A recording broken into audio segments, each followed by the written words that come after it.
Today, people. Let's start off with this. As I am doing this video blog, it's early. The stock market is open. It's up a little bit. Dow Jones Industrial Average is up about 24 points. Nothing major going on here. Apparently, we got some good news on the economic front. The private sector payroll is saying that they added more jobs than was expected. This is meaningless in this environment, and I think you probably know that if you follow this blog.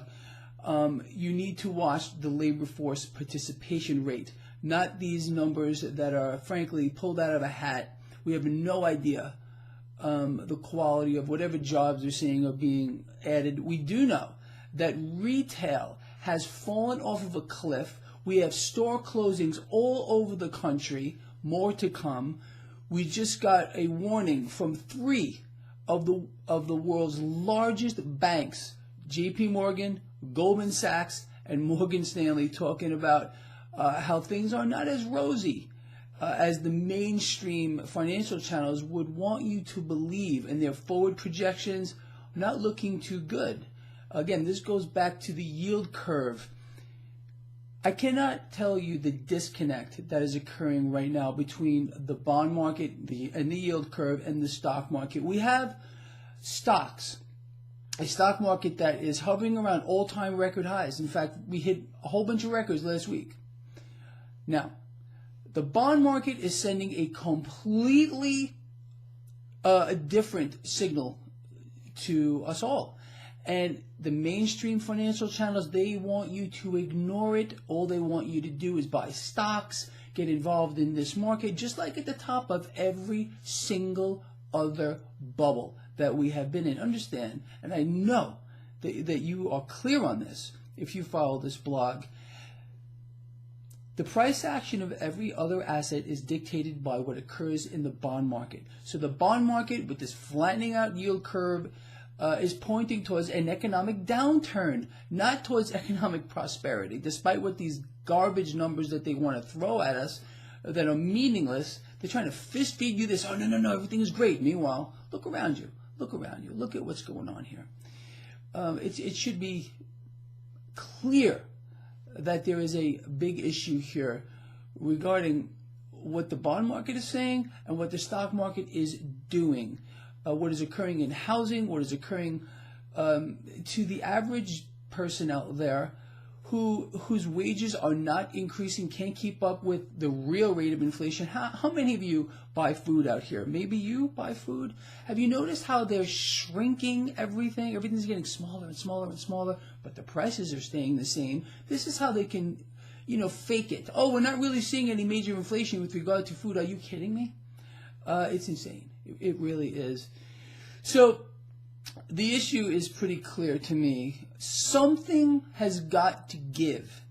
Bond market, which is the debt market. Bond market is the debt market, is the largest market of them all by exponents, and it is saying something right now. Flattening yield curve. I don't understand it. Do the mainstream financial experts out there, they believe all of a sudden that the flattening out yield curve is going to all of a sudden start to normalize? What do they believe is going to happen here? They just obviously don't believe that the yield curve is going to continue to go flat and will possibly invert.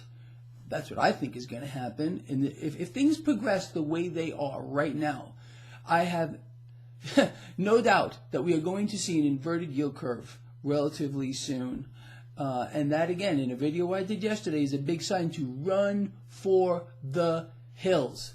Get out of the stock market. But again, until that moment, they want everybody in here. They want to cheerlead for this stock market. Ignore everything that is happening in the debt market, bond market, debt market. Once again, the reason why I keep repeating this is a lot of people don't understand that the bond market is the debt market, one and the same. Bond market, debt market, same thing. Okay. Stock market doing one thing, debt market saying something else. We got commodity prices. It's no secret why commodity prices are falling. It's because we're in a global slowdown, people. I think you know that. We got bad news out of China just today as well. We got, again, they're credit rating was downgraded. You got to be kidding me. I can't believe that they can pay someone enough on the mainstream financial channels to lie the way that they do, to just try to convince everyone that, everything is fine, ignore the yield curve, doesn't matter, just pay attention to what's going on in the stock market, ignore everything else. No, look here, look right here, don't look here.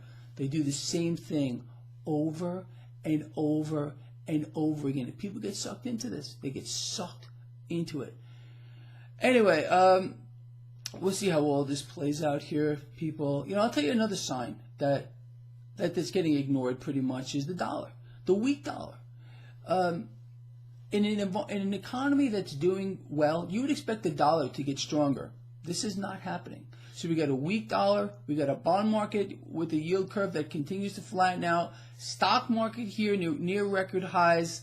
Something has to give. With a show of hands, I see you out there. How many believe it's going to be the stock market that gives?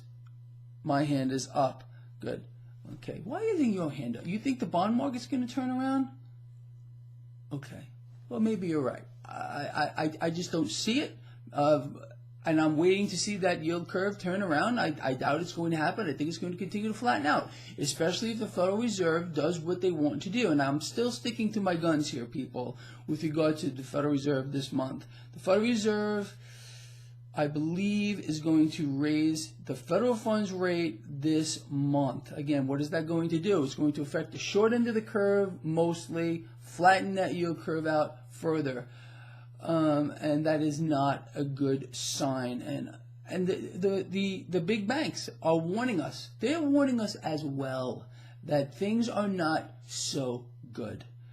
I don't know where else we can look to find this. So we have the financial sector as a whole, which I believe lost all of its gains for the entire year as of right now. The whole sector, okay? We got real estate. Warning shot after warning shot after warning shot. We haven't had one piece of good news with regard to the real estate market in as long as I can possibly remember. And the mainstream financial channels are doing everything they can to try to convince you that there's not enough inventory. Well, maybe that's true. There's not enough affordable housing. That's what they're not telling you. Wow, I tell you, it's outrageous. It really is outrageous here.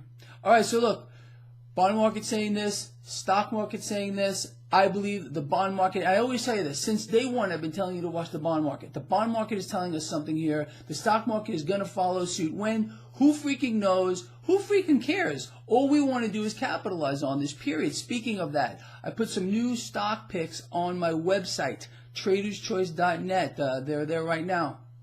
So go have a look at those and make sure you play these correctly. If you do, you're going to do well. If you don't,